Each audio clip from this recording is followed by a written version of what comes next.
Good morning, sunshine! Monday today, so may work na naman. Prepare ko lang yung gamit at lunch ko para mamaya. And nag-quick bath lang pala ako, so hindi ko na siya ipapakita syempre.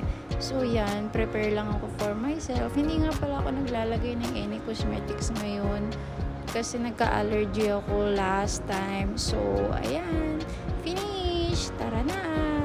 Let's go!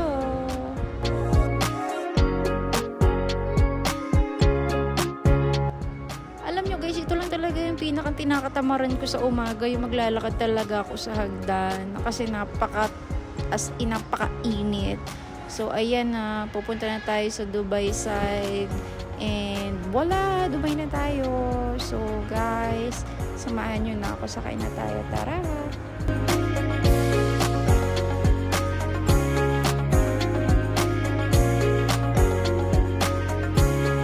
So guys, ito na nga, ganda-gandahan na tayo. Sorry guys, masyadong mahaba yung video. So see you for part 2. Bye!